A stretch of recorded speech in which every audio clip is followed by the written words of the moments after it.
Hello and welcome to the Wild World. In today's episode, we're going to take a deep dive into the fascinating world of bees and discover the secret life they lead. Bees are one of the most important creatures on our planet. They play a critical role in pollinating a third of the world's crops, including fruits, vegetables, and nuts.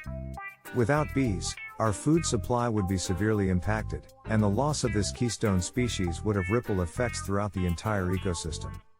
But what exactly goes on inside a beehive? To find out, we'll follow the daily routines of a colony of honeybees, from the gathering of nectar to the construction of wax comb, and the nurturing of the queen and her offspring.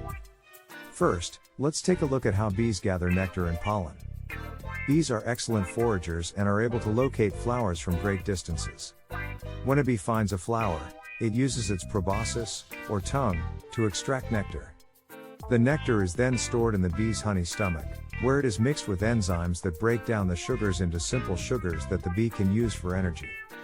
Next, the bee will visit other flowers to collect pollen, which is used as a source of protein for the colony.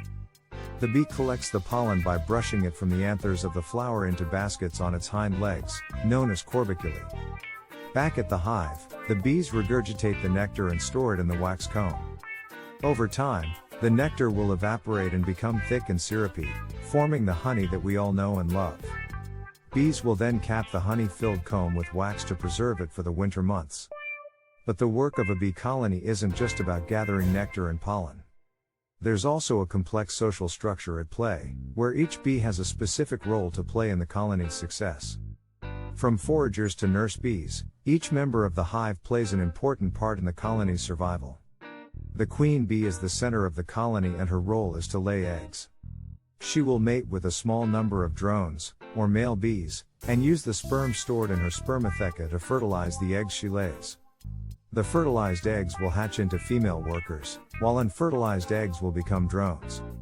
The worker bees are responsible for a variety of tasks, including foraging for nectar and pollen, building and maintaining the wax comb, and caring for the young. The nurse bees are responsible for feeding and caring for the young, while the guard bees protect the hive from intruders. However, bees are facing numerous challenges that threaten their survival, including habitat loss, pesticide use, and climate change. In some regions, bee populations have declined dramatically in recent years, putting the future of our food supply at risk. That's why it's more important than ever to protect and conserve bee populations. We'll take a look at some of the initiatives underway to protect bees and their habitats, such as planting wildflowers to provide forage, reducing pesticide use, and creating habitats for bees. There are also simple things that you can do to help. For example, you can plant a bee-friendly garden, avoid using pesticides, and support organizations that work to protect bees and their habitats. So that's a glimpse into the secret life of bees.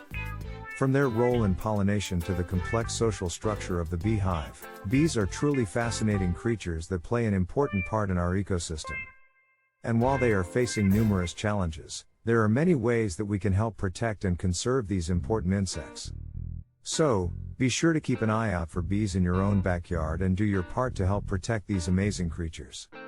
And as always, thanks for watching The Wild World. In our next episode, we'll be examining the incredible ways animals and plants survive in the harsh desert environment, including camels, rattlesnakes, and cacti, so be sure to tune in to see what other secrets the natural world has in store for us. Until then, stay curious, stay wild, and we'll see you next time. Thanks for watching.